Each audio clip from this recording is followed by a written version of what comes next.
हरिओम. राजा जनक आणि सर्वज्ञानी श्री अष्टावक्र यांचा ज्ञानसंवाद. अष्टावक्र गीता अध्याय 9, श्लोक 4. को असो कालो वयः किमवा यत्र द्वंद्वानि नो नृणाम तान्योपेक्ष यथा प्राप्तवर्ती सिद्धिं वाप्नुयात. अनुवाद: असा कोणता काळ आहे किंवा कोणती अवस्था आहे की जेव्हा मनुष्याला सुखदुःखांचा द्वंद्वाचा अनुभव येत नाही. म्हणून अशा क्षणिक द्वंद्वाबद्दल मनात उदासीन होऊन जे काही प्राप्त झाले आहे त्यात संतोष व समाधान मानणारा माणूसच सिद्धी प्राप्त करू शकतो. विवेचन: सृष्टीमध्ये सुख दुःख, लाभ हानी, संघर्ष शांती, जीवन मरण, पुरुष प्रकृती, जड चेतन याप्रमाणे अनेक द्वंद्वे अनुभवास येतात. या द्वंद्वांनी स्पर्शही केला नाही असा कोणताच कालखंड नसतो. कारण सर्व काळात सर्व अवस्थात ही द्वंद्वे मनुष्य अनुभवत असतो. अष्टावक्र मुनी म्हणतात की ही संपूर्ण सृष्टी या द्वंद्वांनी भरलेली आहे. भूतकाळ, वर्तमान काळ, भविष्यकाळ या सर्वात कालात या द्वंद्वांचा संचार व प्रभाव आहे. ते कधीच कोणत्याच अवस्थेत शांत होत नाहीत. ते सदैव असतातच. एकाच नाण्याच्या दोन बाजूप्रमाणे असणारे सुखदुःख, लाभ तोटा ही द्वंद्वे कधीच सुटी किंवा स्वतंत्र होत नाहीत. ती दोन्ही एकत्र मिळतात किंवा दोन्हीही मिळणार नाहीत. एकाचे अस्तित्व कायम ठेवून फक्त दुसऱ्याचा विनाश करायचा म्हटला तरी ते शक्य होत नसते. अर्थातच वास्तविकदृष्ट्या ही द्वंद्वे सृष्टीत अस्तित्वात नसून मनुष्याच्या वासना, तृष्णा, स्वार्थ या वृत्तीमुळे ही द्वंद्वे बुद्धी व अहंकार निर्माण करतात. कारण सृष्टीमध्ये भेदाभेद करून हे चांगले ते वाईट असा फरक करण्याचे काम बुद्धी करते. सृष्टीत भेद नसून वासनामय बुद्धी भेद व पर्यायाने द्वंद्व निर्माण करते. वाईट ठरवलेल्याचा नाश करून मनुष्य चांगले जे ठरविले आहे त्याच्यासाठी प्रयत्न करतो व त्यातूनच संघर्षाचा जन्म होतो. येथूनच अशांती, लोभ, मोह यांना जन्म मिळतो. रोगी आहेत म्हणून डॉक्टर आहेत, चोर डाकू आहेत म्हणून वकील व न्यायाधीश आहेत, पापी आहेत म्हणून संत महात्मे यांना महत्त्व आहे, मृत्यू आहे म्हणून जीवनाची किंमत कळते. नैतिक मनुष्य हा दोघात फरक करून आयुष्य जगतो. वाईटाला दूर करून चांगल्याला प्रस्थापित करू पाहतो. परंतु चांगले व वाईट हे दोन्ही संयुक्त आहेत. त्यातल्या केवळ एकालाच नाहीसे करता येत नसते. म्हणून अध्यात्मशास्त्र व वृत्तीचे मार्गदर्शन हेच आहे की दोघांचाही स्वीकार ईश्वरीय म्हणून करावा. कारण मनुष्याच्या बुद्धीमुळे तो भेद दिसतो, पण प्रत्यक्षात तसा भेद अस्तित्वात नाही. मनाशिवाय कोणताच भेद वा फरक निर्माण होत नाही. मनावर विजय मिळविला, अहंकार बुद्धीला हस्तक्षेप करण्यापासून रोखले तर सर्व भेद नाहीसा होऊन सृष्टीचा, संपूर्ण जगाचा एक असा एकतत्वाचा बोध होईल. हेच ज्ञान आहे. जोपर्यंत भेद दिसतो, जाणवतो, तोपर्यंत अज्ञान आहे. म्हणून मुनिश्रेष्ठ अष्टावक्र म्हणतात की या द्वंद्वांची, चांगल्या वाईटाची, सुख दुःखाची उपेक्षा करावी. त्यांचे प्रती उदासीन व्हावे व जे प्राप्त झाले आहे त्यातच समाधान मानणे हाच आत्मसिद्धीचा उपाय आहे. असे समाधान मानणाराच आत्मज्ञान प्राप्त करू शकतो. सृष्टीमध्ये भेदाभेद करणारा त्यामुळे द्वंद्वात सापडतो व ज्ञानापासून दूर जातो. त्यास ज्ञानप्राप्ती होत नाही. गौतम बुद्धाने सुद्धा उपेक्षा असा शब्द वापरला आहे. तंत्रमार्गात सांगितले आहे की सर्व काही ईश्वरीय म्हणजे ईश्वराने निर्माण केलेले आहे असे मानून समाधानपूर्वक स्वीकार करावा. भक्ताची वृत्ती अशी हवी की चांगले वाईट, सुख दुःख सर्व काही त्या परमात्म्या स्वरूप ईश्वराचे आहे. जे द्यायचे ते तोच देत असल्याने ती त्याची जणू आज्ञा आहे असे समजून त्याचा स्वीकार करावा. भाषा अनेक असतात, पण त्या सर्व एकाच घटनेचा अर्थ सांगतात. त्याप्रमाणे अर्थ एकच आहे की सर्व द्वंद्वांचा स्वीकार करणे हाच मुक्तीचा मार्ग आहे. अध्याय 9 श्लोक 5. नानामतं महेशिनां साधूनां योगिनां तथा दृष्ट्वा निर्वेदमापन्न कोन शाम्यती मानवः.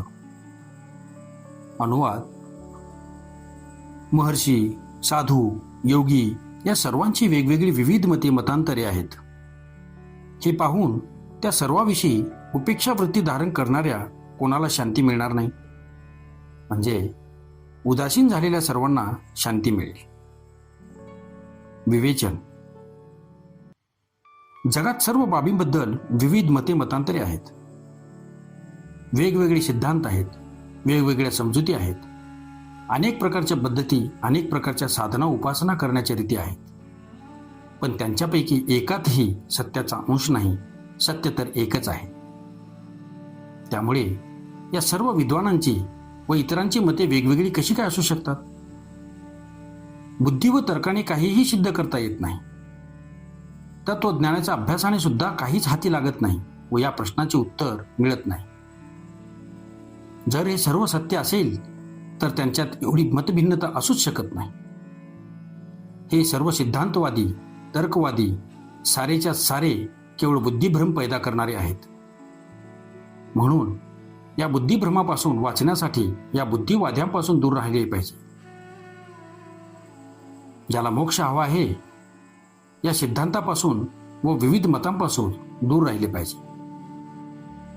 मुनिश्रेष्ठ अष्टावक्र महाराजांनी मागच्या सूत्रात विविध द्वंद्वांची उपेक्षा करण्यास सांगितले.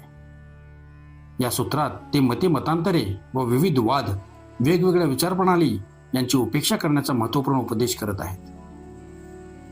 सत्य एक असताना या महर्षी, स्वामी, साधू व योगी लोकांची मते मात्र अनेक असल्याने केवळ उपेक्षा केल्यानेच त्यांच्यापासून बचाव होऊन शांती प्राप्त होईल.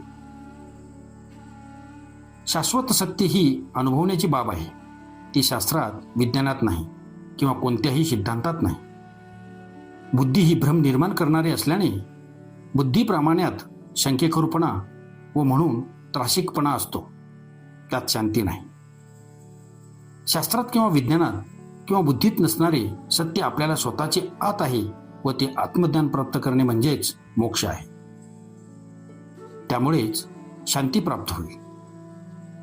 वेगवेगळ्या विचारप्रणाली, वाद, सिद्धांत, मते, मतांतरे, मतभिन्नता या आधारावर जन्माला आलेले गट, संप्रदाय व संघटना ह्या तर अध्यात्म क्षेत्रात केवळ विषयाप्रमाणे आहेत. हे संप्रदाय घाण्याच्या बैलाप्रमाणे केवळ आपल्याच गटाच्या चाकोरीत गोल गोल फिरत राहतात. ते कोणतीही ध्येय गाठू शकत नाही.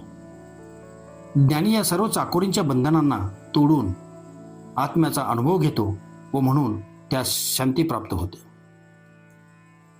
अध्याय 9 श्लोक 6. कृत्वा मूर्ती परिज्ञानम चैतन्यस्य न किम गुरुः निर्वेद समता युक्त्वा यस्तारयति संस्कृतेः. अनुवाद: चैतन्याच्या सत्य स्वरूपाचे ज्ञान करून देत आणि उपेक्षा, समता व युक्ती याचा अवलंब करून या भवसागरातून आपल्याला तारून नेतो तो काय आपला गुरु नाही? म्हणजे तोच आपला गुरु आहे. विवेचन: अष्टावक्र गीतेच्या प्रारंभी उपदेश करताना मुनिश्रेष्ठ गुरुदेव अष्टावक्र महाराजांनी शिष्याच्या पात्रतेबद्दल आग्रहपूर्वक प्रतिपादन करताना सांगितले आहे की शिष्याची पात्रता हीच मुख्य असून गुरु मुख्य नाही. गुरुच्या केवळ उपस्थितीमुळे ज्ञानप्राप्तीची घटना घडून येते. गुरु काही करत नाही. तो ज्ञान देऊ शकत नाही किंवा मुक्ती देऊ शकत नाही. पण गुरुच्या अनुपस्थितीत ही ज्ञानप्राप्ती झाली तर शिष्याला ती पेलवत नाही. ही स्थिती पेलवण्याची ताकद गुरुमध्येच असते. वस्तुतः खरा गुरु तर आत स्थित असलेला आत्मा आहे, दुसरा कोणी नाही. त्या आतल्या मुख्य प्रकट करण्यास बाहेरच्या गुरुचे साह्य मात्र मिळते. म्हणून या बाहेरच्या गुरु केवळ निमित्त मात्र असतो व आत्मज्ञान होण्यापूर्वी त्याची आवश्यकता असते. नंतर स्वतःचा आतला गुरु प्रकट झाल्यावर या बाहेरच्या गुरुचा सुद्धा त्याग करावा. आत्मज्ञान प्राप्ती झाल्यावर तर शिष्य स्वतःच गुरु होतो. त्यामुळे ज्याप्रमाणे अन्य क्रिया, कर्म, पद्धती, शास्त्र, धर्म, जाती, संप्रदाय या सर्वांचा त्याग करावयाचा असतो. एवढेच काय, पण मूर्तीपूजा, कर्मकांड, साकार सगुण उपासना या पद्धती या व ईश्वरांचा सुद्धा त्याग केला पाहिजे. अन्यथा या सर्व गोष्टी बंधन होऊन बसतात. शंकराचार्य याचमुळे ईश्वराला सुद्धा माया समजून त्याचा त्याग करण्याचा उपदेश करत असत. स्वामी रामकृष्ण परमहंसांनी याच कारणाने काली मातेचा त्याग केला होता. बुद्धाने आत्म्याचा त्याग करण्याचा उपदेश दिला. ह्याप्रमाणे स्वतःला गुरुपद लाभल्यावर बाहेरच्या गुरुचा त्याग करावा. अन्यथा जो गुरु शिष्याला मुक्तीसाठी मदत करतो तोच गुरु पुढे शिष्याचे बंधन होऊन बसतो. आत्मा हाच आमचा खरा गुरु आहे. म्हणून जागृत बुद्धीचे लोकांचा सल्ला आहे की आपला प्रकाश तुम्ही स्वतःच व्हा. दुसऱ्याच्या दिव्याने आपल्याला रस्ता दिसणार नाही. अष्टवक्र मुनींचे सांगणे आहे की कोणत्याही पद्धतीने, मग ती पद्धत उपेक्षेची असो किंवा समभावाची, या प्रापंचिक सुखदुःखाप्रती उपेक्षा करून किंवा त्यांना समभावनेने मानून किंवा अन्य युक्तीने, पण या सर्व द्वंद्वांना दूर करू सारून ज्याने आपले चैतन्य स्वरूप जाणून घेतले तो स्वतःचा उद्धार करतो व तो एक सिद्ध ज्ञानी गुरु होतो. भगवान श्रीकृष्णाने गीतेत सांगितले आहे की सुखदुःखे समे कृत्वा लाभालाभो जया जयो, म्हणजे सुख व दुःख, लाभ हानी, जय पराजय ह्या सर्वांना समान दृष्टीने पाहणे आवश्यक आहे, तर स्थितप्रज्ञ होता येते. यापैकी कोणताही एक उपाय करून जो चैतन्य स्वरूप आत्म्याचे ज्ञान प्राप्त करून घेतो तो ज्ञानी पुरुष स्वतःच अधिकारी पुरुष व गुरु होतो. मग त्याला दुसऱ्या गुरुची गरज नसते. किनाऱ्यावर पोहोचल्यानंतर नाव सोडून द्यावी लागते. अर्थात ही अवस्था येण्याच्या आधी मात्र गुरुची जरूर आवश्यकता असते आणि हा गुरु सुद्धा आत्मज्ञानी असण्याची गरज आहे. जो आत्मज्ञानी आहे तोच गुरु योग्य मार्गदर्शन करू शकतो. अज्ञानी माणूस शिक्षक होऊ शकतो परंतु गुरु होऊ शकत नाही.